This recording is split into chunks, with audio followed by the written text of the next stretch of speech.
Herkese merhabalar. Sizler için fırınsız kolay piyano kek tarifi hazırlıyorum. Tarifimize hiç bekletmeden kremamızı hazırlayarak başlayalım. 1 adet yumurta sarısı, 2 fincan toz şeker, 2 fincan un, 600 gram süt,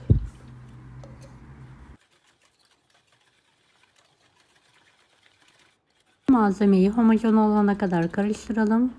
Orta ateşte sürekli karıştırarak koyu muhallebi kıvamına gelene kadar pişirelim.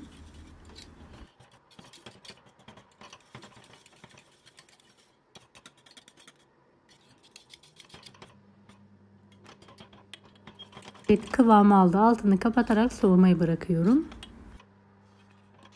Soğuk kremaya 1 poşet toz krem şanti ekleyelim. Azar azar süt ekleyerek kremamızı kıvam alana kadar çırpalım.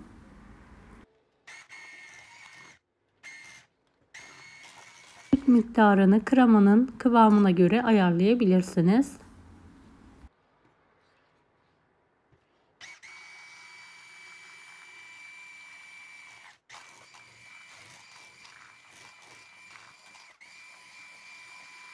Evet, akışkan bir kıvam olmalı. Bu şekilde. 2 tam yumurta, 1 adet yumurta beyazı, 1 su bardağı toz şekeri ile çırpalım. Yarım su bardağı sıvı yağ, yarım su bardağı süt, 1 su bardağı un, 1 paket vanilya, 1 paket kabartma tozu, yarım paket de kakao ekleyelim. Tüm malzemeyi homojen olana kadar karıştıralım.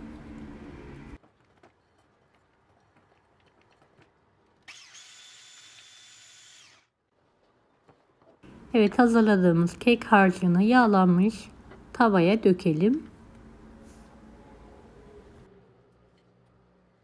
Kapağı kapalı bir şekilde kısık ateşte ocakta pişirelim. Evet, kekimizin diğer tarafı pişti. Bir spatula yardımıyla kenarlarından kaldıralım.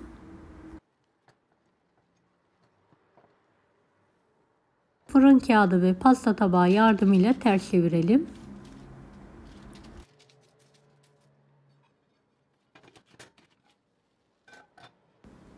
Tavaya alarak diğer tarafı da aynı şekilde pişirelim. Evet, pişen kekimizi altındaki kağıdı alarak tekrardan aynı tavaya alalım ve altını kapatalım.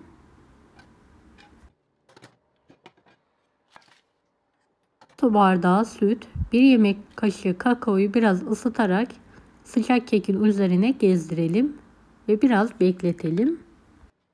Evet, soğuttuğumuz keke soğuk kremamızı dökelim. Beni hangi ülkeden veya şehirden izliyorsunuz merak ediyorum. Yoruma yazarsanız sevinirim.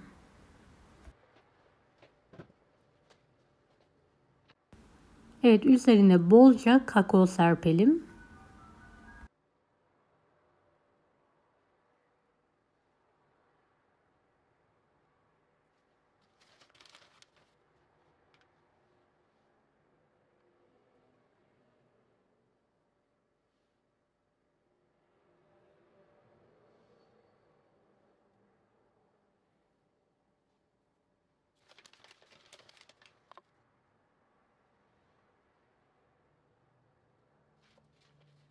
En az 3 saat dinlendirelim.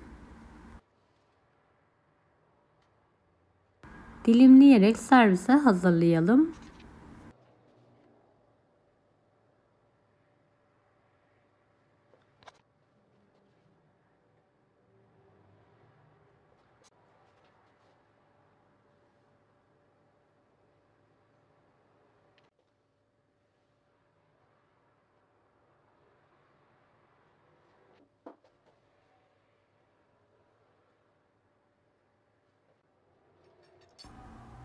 Evet, servis tabağına alıyorum.